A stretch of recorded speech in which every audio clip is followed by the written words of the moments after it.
Tu es celui qui ouvre les yeux des aveugles. Tu es celui qui change des vies. Tu prononces une parole et ce qui était mort reprend vie. Jésus, tu es celui qui a inspiré cette œuvre, qui l'amènera jusqu'au bout. Tu avais décidé d'écrire cette histoire avec nous, Jésus. Maintenant, Seigneur, souffle sur nos pays, envahis nos villages, viens toucher nos familles. Maintenant, Seigneur, fais connaître le nom qui peut guérir les nations, le nom de Jésus-Christ. Maintenant, Seigneur, souffle sur nos pays, envahis nos villages, viens toucher nos familles. Maintenant, Seigneur, fais connaître le nom qui peut guérir des nations, le nom de Jésus-Christ. Maintenant, Seigneur, souffle sur nos pays, envahis nos villages, viens toucher nos familles. Maintenant, Seigneur, fais connaître le nom qui peut guérir les nations, le nom de Jésus-Christ.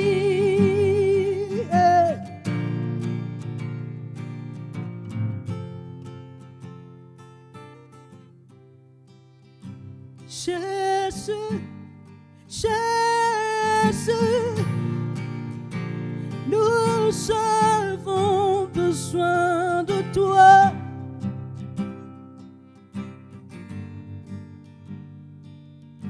Je m'attends à toi.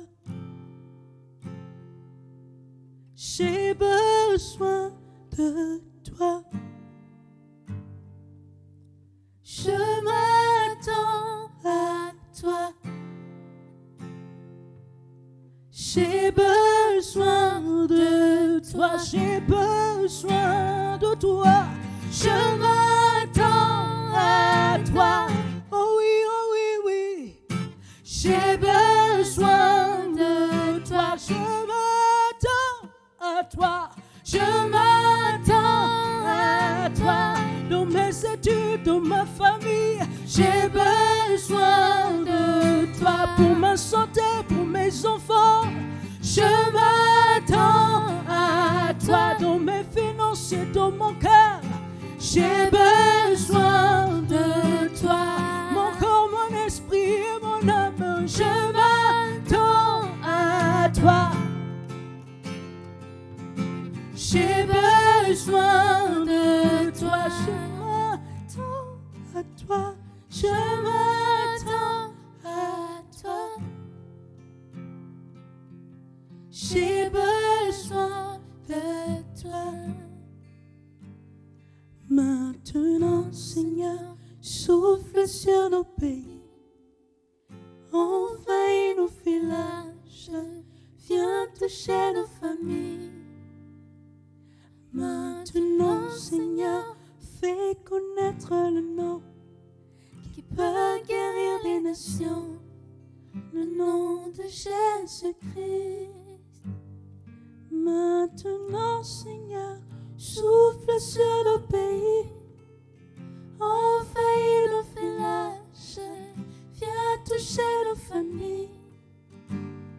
Maintenant, Seigneur, fais connaître le nom qui peut guérir les nations, le nom de Jésus-Christ.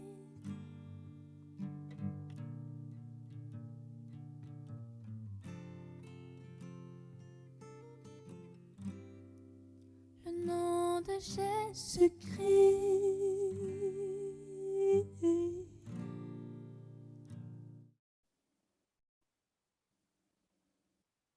Alors, bon dimanche, nouveau départ. Bienvenue encore en ligne avec nous.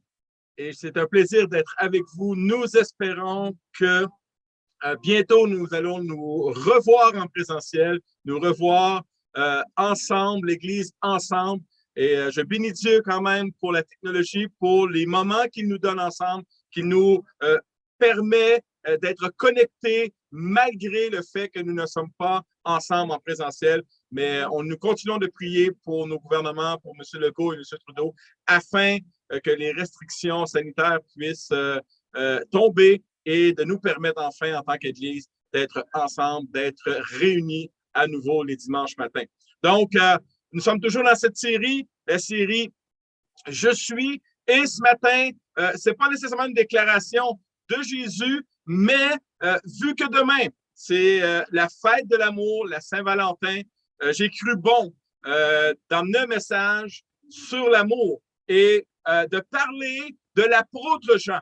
L'apôtre Jean qui est considéré comme l'apôtre de l'amour et la parole, surtout dans l'évangile de Jean où il est dit souvent le disciple que Jésus aimait. Et en vieillissant, Jean le disciple que Jésus aimait en est venu à centrer de plus en plus ses enseignements sur l'amour divin dans ses 3 épîtres et dans son évangile aussi. Dans son livre intitulé Connaître les véricités de l'amour divin, Peter Kreeft cite une vieille légende selon laquelle un des disciples de Jean serait venu un jour se plaindre ainsi à lui. Pourquoi ne parles-tu de rien d'autre que de l'amour? Ce à quoi Jean aurait répondu, parce qu'il n'y a rien d'autre à parler. L'amour de Dieu. Et dans 1 Jean chapitre 4, nous allons en parler ce matin, les mots amour ou aimer apparaissent 27 fois. Et vous savez que l'apôtre Jean n'a pas été toujours l'apôtre de l'amour.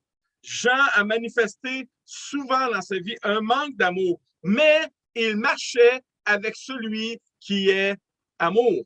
Et il va le dire dans ce sens dans 1 Jean 4,16. Et nous avons connu l'amour que Dieu a manifesté pour nous. Et nous y avons cru. Dieu est amour. Si quelqu'un vit dans l'amour, il vit en Dieu et Dieu vit en lui. L'amour que Dieu a pour moi. Et c'est dans ce sens que l'apôtre Jean l'amène. Quand j'expérimente l'amour de Dieu, en fait, j'expérimente Dieu lui-même. Dieu est amour et c'est littéralement ce qu'il est dans sa personne, dans son essence. Jésus est amour. Jésus n'a pas juste manifesté de l'amour, il est amour. Dieu n'est pas amour parce qu'il m'aime, il m'aime parce qu'il est amour. Et l'apôtre Jean nous le dit en ce sens. Et nous avons connu l'amour que Dieu a manifesté pour nous et nous y avons cru. L'apôtre Jean, nous allons visiter sa vie dans son évangile. L'apôtre Jean a expérimenté personnellement cet amour dans sa relation de 3 ans et demi à marcher avec Jésus. Donc, il sait de quoi il parle. Et c'est comme s'il veut nous dire ce matin, c'est comme s'il voulait nous dire dans ce sens, Jésus était l'amour de Dieu incarné. Jésus est venu manifester l'amour de Dieu aux yeux de tous. Tout ce qu'a fait Jésus, il l'a fait avec amour. Tout ce que dit Jésus, il l'a dit avec amour. Jésus est venu manifester l'amour de Dieu afin que plus personne n'en doute. Dieu est amour. Jésus est Dieu, donc Jésus est amour. Et l'apôtre Jean, j'aime les lives, j'aime les spectacles, j'aime les choses qui sont en direct. Et l'apôtre Jean a eu ce grand privilège de voir l'amour en direct, l'amour en live. Il a vu le plus parfait, le plus pur amour de toute l'histoire de l'humanité. Il a vu un live, un direct de l'amour de Jésus, de cet amour que Jésus manifestait aux autres, mais surtout à lui. Jésus est amour, car il est Dieu. Jean a connu et cru l'amour de Dieu, l'amour que Dieu avait pour lui. Pourquoi? Parce qu'il l'a profondément expérimenté. Il ne l'a pas seulement entendu et vu, il l'a expérimenté. Et plus d'une fois. Et c'est comme si, quand quelqu'un écoute des films romantiques, des films d'amour, les films d'amour finissent 99,999% bien. C'est une chose d'écouter des films d'amour, des films romantiques, c'en est une autre de l'expérimenter dans la vraie vie. L'apôtre Jean ne fait pas juste parler de l'amour de Jésus, il a expérimenté l'amour de Jésus dans sa vie. Jésus, et nous allons voir la première fois que l'apôtre Jean a expérimenté son amour, l'amour de Jésus, c'est dans son appel. Nous voyons dans Matthieu, chapitre 4, versets 21 et 22. De là, étant allé plus loin, il vit deux autres frères, Jacques, fils de Zébédée, et Jean, son frère, qui étaient dans une barque avec Zébédée, leur père, et qui réparaient leurs filets. Il les appela, et aussitôt, ils laissèrent la barque et leur père et le suivirent. Jean ne faisait pas partie de la haute société. Il n'était pas dans l'élite religieuse. Il n'avait pas de diplôme en théologie. Il n'était même pas lui-même un grand théologien. Il était simplement un pêcheur qui sent le poisson. Donc, un gars qui n'attire pas nécessairement l'attention, un gars ayant peu d'influence, peu d'apparence. Jean ne cherchait pas à avoir plus que ce qu'il avait. Mais sans le savoir, sans le chercher, il va recevoir un appel qui dépasse toute logique et surtout la sienne. En continuant sa marche sur la berge, Jésus venait d'appeler Pierre et André plus tôt. Et sur cette même berge, dans cette même marche, Jésus va porter son regard d'amour sur l'apôtre Jean, le futur apôtre Jean. Il va l'appeler à le suivre. Lui, le simple pécheur, le gars sans grande importance, sans grande ressource théologique, sans grande influence, Jésus l'appelle. Je suis amour l'appelle. L'amour de Jésus a cette capacité de voir toujours au-delà des apparences. Savez-vous ce que Jésus voyait en Jean? Jésus voyait un homme qui allait écrire un évangile sur la vie de Jésus. Il voyait un homme qui allait écrire 3 épîtres. Et il voyait un homme qui allait écrire le dernier livre de la Bible, l'Apocalypse. Et c'est ce qu'il voit en moi, c'est ce qu'il voit en toi. Au-delà des apparences de ce que les autres peuvent voir et penser, au-delà de tes propres apparences et de ce que tu peux penser de toi. Jésus voyait et savait qui était Jean, mais il voyait et savait ce que Jean deviendrait. Jésus appelle toujours par amour. Parce qu'il est amour, je suis convaincu qu'il appelle toujours par amour. D'ailleurs, seul l'amour peut choisir et appeler des choses que le monde ne considère pas, des choses folles, des choses que le monde considère folles. Et l'apôtre Paul nous le dit dans ce sens dans 1 Corinthiens, chapitre 1, verset 27. Dieu est amour, a choisi ce que le monde considère comme une folie pour confondre les gens intelligents. Il a délibérément pris ce qui est faible et chétif pour faire honte aux puissants. Ce que le monde ne considère pas, ce que le monde ne voit pas, ce que le monde ne veut pas. Jésus le veut, le voit et le considère. Son appel pour moi est volontaire et voulu. Son appel pour moi n'est jamais le fruit du hasard. Son appel pour moi a toujours pour fondement son amour. Donc, Jean expérimente l'amour de Jésus dans son appel, mais il va aussi expérimenter l'amour de Jésus dans sa tempête, dans sa propre tempête. Et nous voyons cet épisode dans Matthieu chapitre 8, les versets 23 et 27. Ils montèrent dans la barque et ses disciples le suivirent. Dans les disciples, il y a Jean. Et voici, il s'éleva sur la mer une si grande tempête que la barque était couverte par les flots. Et lui, il dormait. Les disciples, impliquant Jean, s'étant approchés, le réveillèrent et dirent « Seigneur, sauve-nous, nous périssons. » Dans le sens que « Ne t'inquiètes-tu pas de ce que nous allons mourir? » Il leur dit « Pourquoi avez-vous peur, gens de peu de foi? » Alors il se leva, menaça les vents et la mer, et il y eut un grand calme. Ces hommes furent saisis d'étonnement. « Quel est celui-ci, disait-il, à qui obéissent même les vents et la mer? » Jean était dans la barque. Et comme les autres, il est en panique. Lui, le pêcheur expérimenté, ce n'est pas la première fois que l'apôtre Jean vit une tempête. Mais cette tempête devait être tellement immense et hors de contrôle qu'il n'avait jamais vu ce genre de tempête. Et c'est la panique qui s'installe. Et il fait aussi partie du groupe qui vont se plaindre à Jésus. Quand nous lisons le texte, nous réalisons que c'était loin d'être une requête remplie de louanges, de respect et d'actions de grâce. Non, c'est plutôt une plainte avec un reproche. Les tempêtes que Dieu permet dans ma vie ne sont jamais une preuve de son manque d'amour envers moi. C'est plutôt le contraire. Il permet des tempêtes dans ma vie pour affirmer et confirmer que son amour envers moi est inébranlable. Aucune tempête ne peut venir à bout de qui il est. Il est amour. Aucune tempête ne peut venir à bout de son amour. Aucun vent, aucun tremblement de terre, aucune maladie, aucune perte, aucun deuil, aucune crise financière, aucune perte d'emploi, aucun échec, aucune chute, aucune pandémie.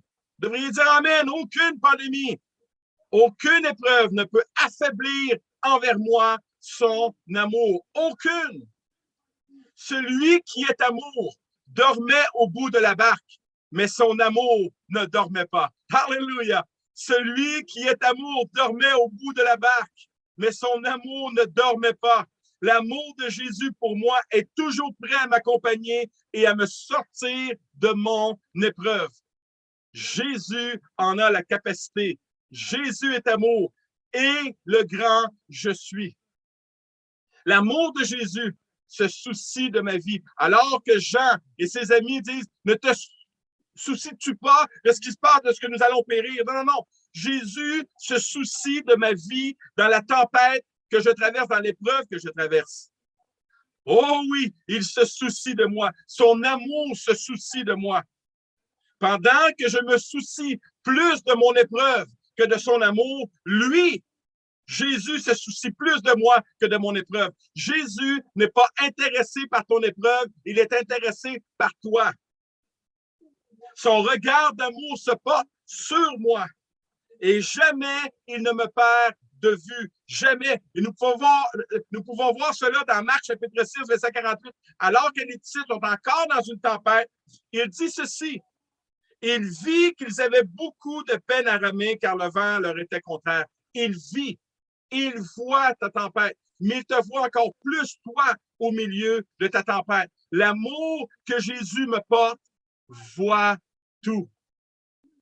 Et voilà la preuve de cet amour dans Ésaïe, chapitre 43, versets 1 à 5. N'aie pas peur, je t'ai libéré, je t'ai engagé, je t'ai appelé personnellement. Tu m'appartiens. Quand tu devras traverser les rivières de difficulté, tu ne couleras pas. Quand tu seras obligé de passer à travers le feu de l'oppression, tu ne t'y brûleras pas. Les flammes ne t'atteindront pas. Car moi, le Seigneur, je suis ton Dieu. C'est que tu as du prix à mes yeux. Wow! Tu comptes beaucoup pour moi et je t'aime. N'aie pas peur.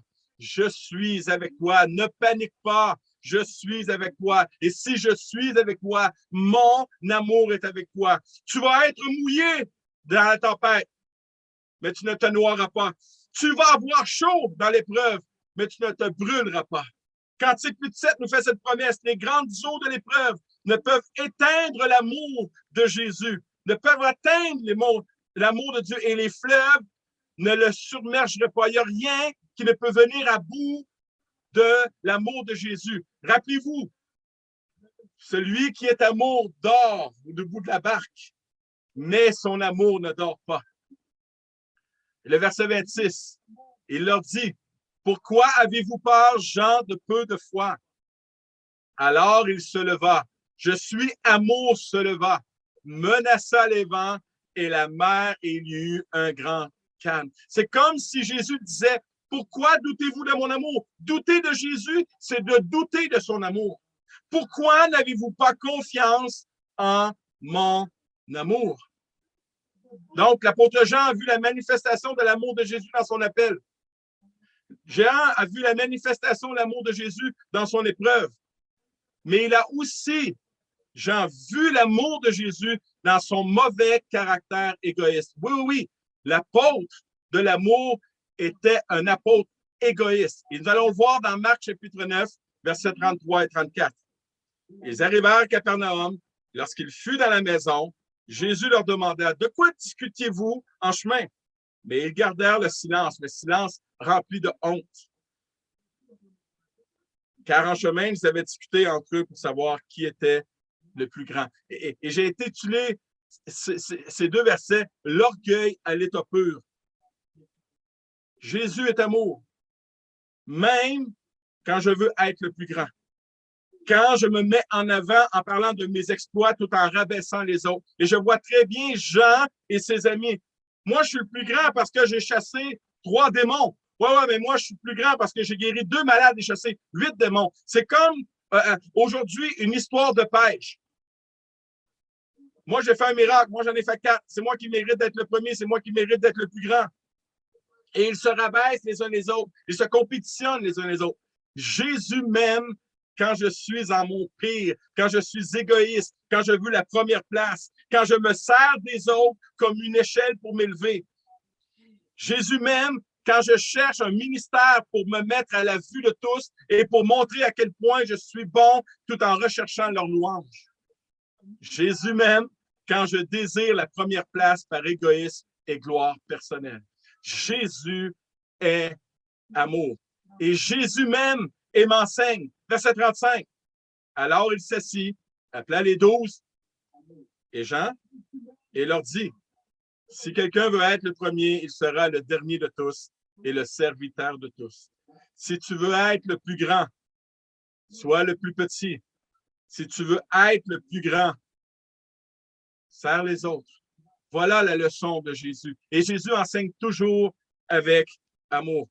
Un autre endroit, dans l'Évangile de Marc, où il nous raconte l'égoïsme, le caractère égoïste de l'apôtre Jean. Marc 10, les versets 35 et 37. Les fils de Zébédée, Jacques et Jean s'approchèrent de Jésus et lui dirent, en passant, Jean, c'est nous. Si vous écrivez pas Amen, écrivez aïe aïe. Et lui dire, Maître, nous voudrions que tu fasses pour nous ce que nous te demanderons. Il leur dit, que voulez-vous que je fasse pour vous? Accorde-nous, lui dirent-ils, d'être assis l'un à ta droite et l'autre à ta gauche quand tu seras dans ta gloire. Wow! On ne peut pas avoir plus égoïste que ça. Et rappelez-vous, les 10 écoutes derrière. Jésus est amour. Jésus m'aime quand mes requêtes sont animées d'un orgueil démesuré pour ma propre personne.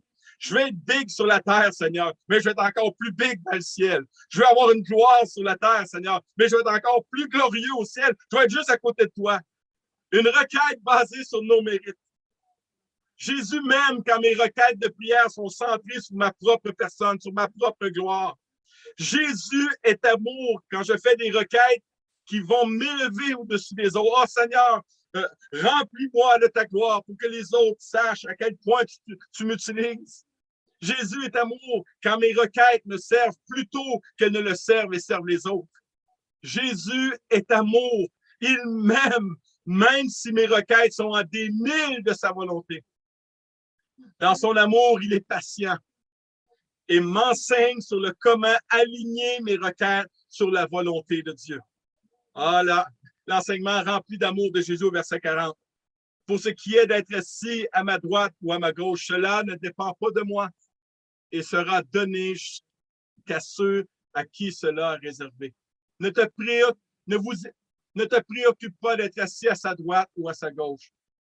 Simplement de savoir que je serai dans sa présence dans le ciel, que j'aurai un héritage qui m'attend dans le ciel. Et cet héritage, c'est Jésus lui-même. Jean encore va manifester un égoïsme, un caractère égoïste en Marc chapitre 9, verset 38. Jean lui dit, Maître, nous avons vu un homme qui chasse des démons en ton nom. C'est Jean qui parle, l'apôtre de l'amour. Alléluia! Et nous l'en avons empêché parce qu'il ne nous suit pas. Wow! Et le contexte, écoutez bien, le contexte ici, si on va voir le même passage dans Luc, chapitre 9, versets 37 et 49, versus le verset 49 qui nous dit, Maître, nous avons vu un homme qui chasse des démons. Luc, chapitre 9, verset 37-43, c'est au moment où Jean, Pierre et Jacques descendent de la montagne. Et il y a des disciples qui sont là, qui n'ont pas été capables de chasser un démon d'un jeune homme. Et c'est comme si, même si Jean n'était pas là, même si, je crois que Jean avait cette incrédulité envers l'amour de Jésus. Et c'est comme si Jean disait, je ne permettrai pas que les autres réussissent là où j'ai échoué. Je vais les empêcher. Que les autres soient meilleurs que moi, je ne le permettrai pas. Je ne perdrai pas la face. Jésus est amour. Encore une fois, Jésus est amour même quand je suis jaloux de ceux qui ne sont pas dans mon église, dans mon mouvement. Jésus m'aime quand je suis jaloux de ceux qui font avancer le royaume des cieux. Jésus est amour. Jésus m'aime quand je veux être le seul à réussir à être reconnu pour mon succès. Jésus est amour. Il m'aime quand je veux empêcher les autres d'avoir du succès afin qu'ils ne fassent pas ombrage au mien. Jésus est amour et m'enseigne. Verset 39. Ne l'en empêchez pas, répondit Jésus, car il n'est personne qui, faisant un miracle en mon nom, puisse aussitôt après parler mal de moi. Qui n'est pas contre nous est pour nous. Ne faisons pas de notre frère, de notre ministère, de notre sœur, d'un autre ministère, d'une autre église, un ennemi parce qu'ils réussissent mieux que nous, parce qu'ils font avancer le royaume de Dieu mieux que nous. Faisons notre part parce qu'ils font leur part. Ne soyons pas jaloux, ne soyons pas vaniteux, mais plutôt joignons-nous à eux. Nous sommes le corps de Christ, le corps universel de Christ. Jésus est amour. Un autre épisode du caractère très égoïste de l'apôtre Jean. Dans Luc, chapitre 9, versets 52 et 55. Il envoya devant lui des messagers qui se mirent en route et entrèrent dans un bourg des Samaritains pour lui préparer un logement. Mais on ne le reçut pas parce qu'il se dirigeait sur Jérusalem. Les disciples Jacques et Jean, voyant cela, dirent, « Seigneur, veux-tu que nous commandions que le feu descende du ciel et les consume? » Wow! L'apôtre de l'amour veut assassiner des gens. Alléluia. Jésus m'aime quand je veux user de son autorité contre ceux qui ne sont pas gentils, qui me rejettent et qui rejettent Jésus. Jésus est amour même quand j'ai une pensée meurtrière envers ceux qui sont méchants envers moi. J'aime la parole de Dieu parce que jamais un chrétien ne confessera cette attitude meurtrière. Mais j'aime la parole de Dieu parce qu'elle nous démontre le cœur de l'apôtre Jean dans cette situation. Jésus est amour et il m'aime quand j'ai des scénarios de vengeance dans mon cœur. Est-ce que je parle à quelqu'un ce matin? Jésus est amour. Il m'aime quand mon cœur est rempli d'amertume et que mon cœur veut rendre à l'autre la monnaie de sa pièce. Est-ce que je parle à quelqu'un ce matin? Jésus est amour. Jésus m'aime quand je brandis l'épée plutôt que la grâce et le pardon. Jésus est amour. Il m'aime et il m'enseigne. Le verset 55.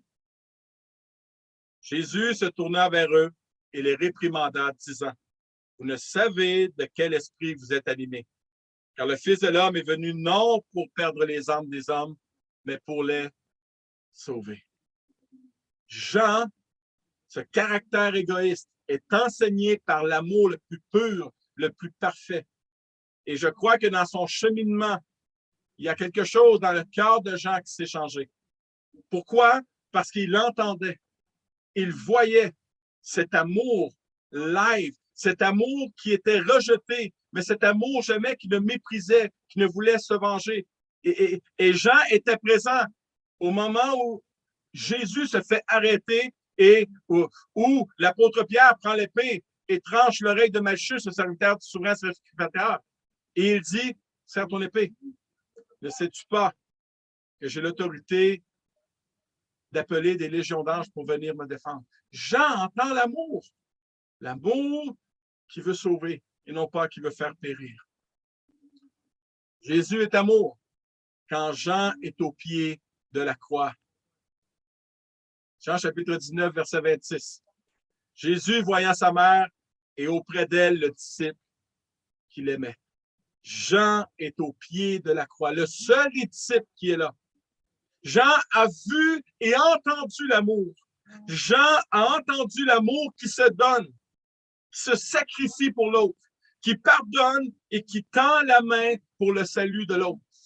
Jean a vu l'amour qui souffrait, mais qui a pris le temps de tendre la main pour dire à l'autre, aujourd'hui même, tu seras avec moi dans le paradis.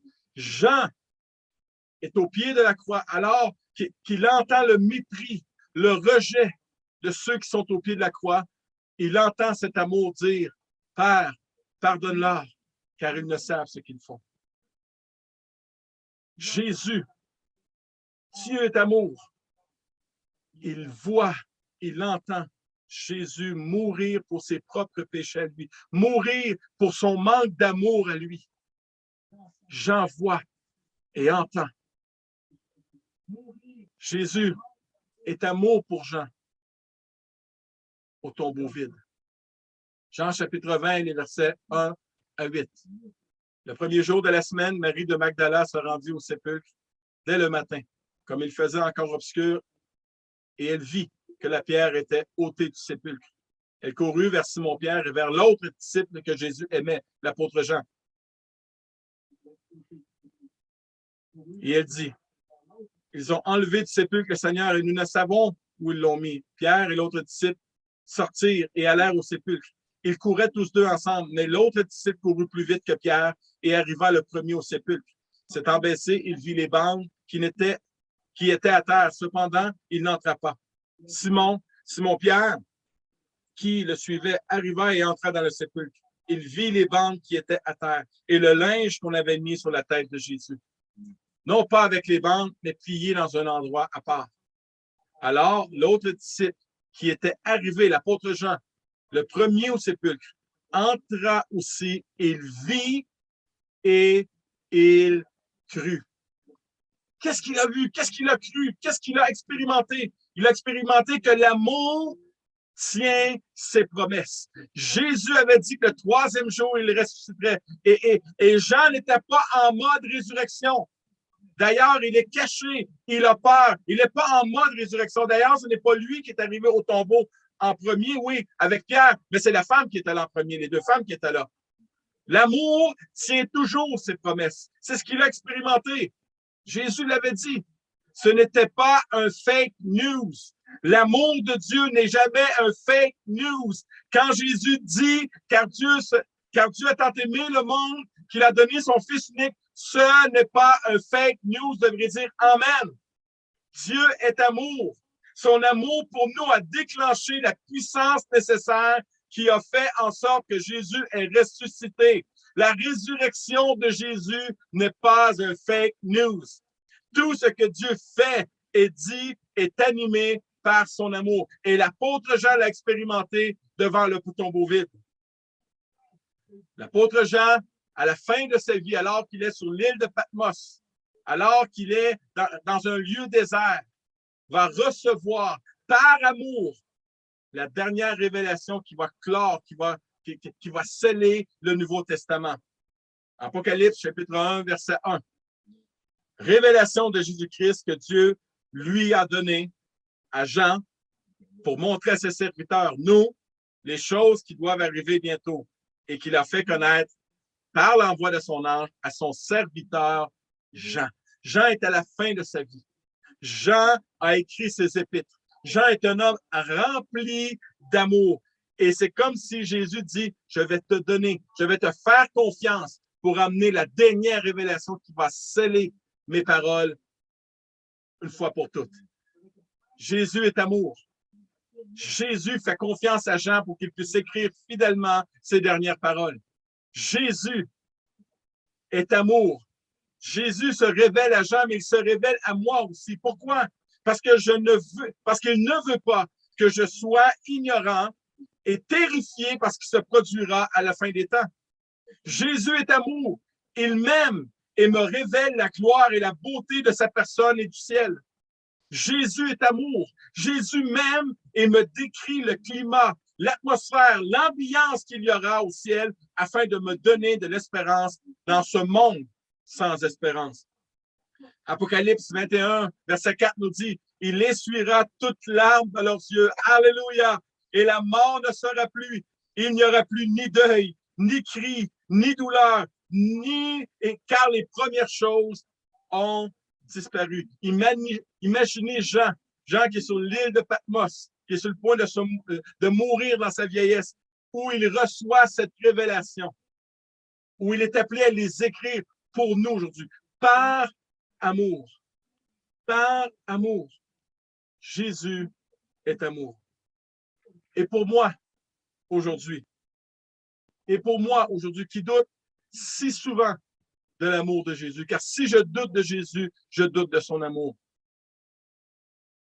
L'apôtre Paul, qui a été choisi par amour, Paul n'avait rien pour être choisi par Jésus, mais il a été choisi. Et l'apôtre Paul, qui a écrit le 2 tiers du Nouveau Testament, va nous dire par rapport à l'amour de Dieu, l'amour de Jésus, dans Romains chapitre 8, versets 30 à 39 en ce sens. Et ceux qu'il a prédestinés, c'est nous ça. Il les a aussi appelés. Et ceux qu'il a appelés, il les a aussi justifiés. Et ceux qu'il a justifiés, il les a aussi glorifiés. Que dirons-nous donc à l'égard de ces choses? Si Dieu est pour nous, qui sera contre nous? Lui qui n'a pas épargné son propre Fils par amour, mais qui l'a livré pour nous tous par amour, comment ne nous donnera-t-il pas aussi toutes choses avec lui par amour? Qui accusera les élus de Dieu? Qui m'accusera? C'est Dieu qui justifie. Qui les condamnera? Qui me condamnera? Christ est mort et bien plus, il est ressuscité, il est à la droite de Dieu et il intercède pour nous. Qui nous séparera de l'amour de Christ? Serait-ce la tribulation ou l'angoisse ou la persécution ou la faim ou la nudité ou le péril ou l'épée ou l'épreuve ou la pandémie? Selon qu'il est écrit, c'est à cause de toi qu'on nous met à mort tout le jour, qu'on nous regarde comme des brebis destinées à la boucherie. Mais dans toutes ces choses, nous sommes plus que vainqueurs par celui qui nous a aimés. Car j'ai l'assurance. Est-ce que tu as cette assurance ce matin? Que ni la mort, ni la vie, ni les anges, ni les dominations, ni les choses présentes, ni les choses présentes d'aujourd'hui, ni les choses à venir. Tu sais pas ce qui s'en vient, mais c'est pas grave. Ni les choses à venir, ni les puissances, ni la hauteur, ni la profondeur, ni aucune créature, ni même un petit virus microscopique ne pourra nous séparer de l'amour de Dieu manifesté en Jésus-Christ, notre Seigneur. Vous devriez dire Amen ce matin, car oui, au bout de la barque, il y a le Dieu. Dieu est amour, dort, mais son amour ne dort pas. Jean chapitre 15, verset 9. Et c'est une invitation ce matin, en finissant ce message, demeurer dans mon amour. Demeure en sécurité dans mon amour. Demeure en sécurité dans cet amour qui ne se séparera jamais de toi. Demeure en sécurité dans mon amour, car il est contre toute épreuve. Il est à toute épreuve. C'est une garantie. Demeurez dans cet amour. Fais ta demeure dans mon amour. Oh, hallelujah, croire que Dieu est amour et même me rendra libre des inquiétudes, libre de la peur de la mort, libre de la peur de l'épreuve. L'amour de Dieu me rend libre. Je sais qu'il m'aime. Je sais qu'il va m'aimer à mon pire. Je sais qu'il va m'aimer dans mes échecs. Je sais qu'il va m'aimer dans mes chutes. Je sais qu'il va m'aimer dans mes rechutes. Dieu est amour. Est-ce que je peux voir un cri, un amen, un alléluia? Ce savoir aimer de lui devrait m'animer d'une joie que rien ne peut anéantir, ni ne peut égaler. Dieu m'aime d'un amour parfait, pur, inébranlable. C'est l'amour de Dieu qui me pousse à être libre, à être joyeux. Croire que Dieu est amour et même devrait arrêter ma recherche de l'estime de soi. Je n'ai plus à me préoccuper de mon estime. Dieu m'aime. Jésus m'aime. Et c'est l'amour, l'estime de soi, la recherche de l'estime de soi. C'est pas ça qui me change. C'est l'amour de Dieu qui me change. C'est le fait qu'il est amour qui me change. Robert Robert River l'exprime ainsi dans son livre Fenêtre ouverte. Écoutez bien cette prière, c'est incroyable. Aime-moi, il fait une prière à Dieu. Aime-moi dans mes colères. Aime-moi dans mes passions charnelles. Au sommet de mes générosités, comme aux lisières de mes mesquineries, de mon égoïsme. Parce que vois-tu, Seigneur, si jamais tu m'aimais ainsi, alors je serai capable de changer. C'est fou ce qu'on peut changer quand on est aimé. Aime-moi et je serai vivant. Tu veux changer? Je veux changer. Simplement de croire que Dieu m'aime. Dieu m'aime à mon meilleur. Alléluia. Oh, mais Dieu m'aime encore plus. Pas plus, mais Dieu m'aime à mon pire.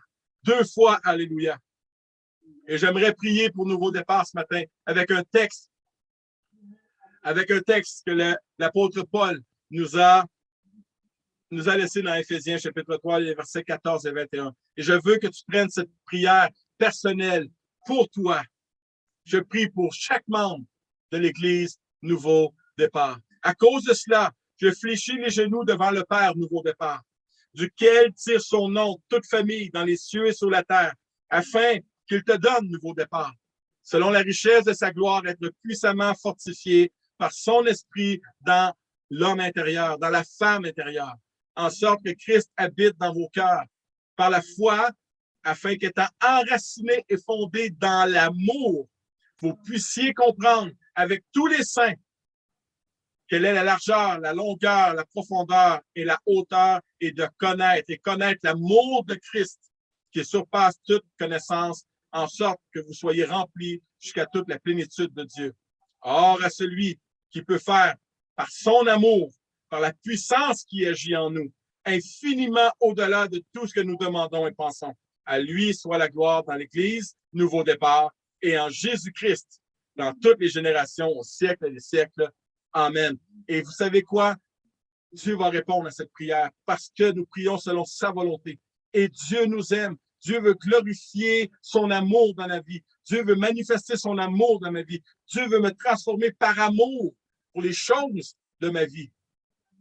On n'est pas différent de Jean, bien-aimé. Je ne suis pas différent de Jean. J'ai mes épisodes d'égoïsme. J'ai mes épisodes où je veux être le plus grand prédicateur. Je veux être le plus grand, le meilleur des pasteurs. Nous voulons toujours être meilleurs qu'eux. Nous ne sommes pas différents, mais son amour va nous enseigner. Son amour va nous transformer. Alors, nous allons pas, avant de finir, demeurons dans son amour. Alors, je vous souhaite une bonne semaine, Nouveau Départ, que cette semaine, vous puissiez demeurer dans son amour. Et rappelez-vous, Dieu vous aime quand vous êtes à votre meilleur, et il vous aime aussi quand vous êtes à votre pire. Que Dieu vous bénisse. On se revoit dimanche prochain.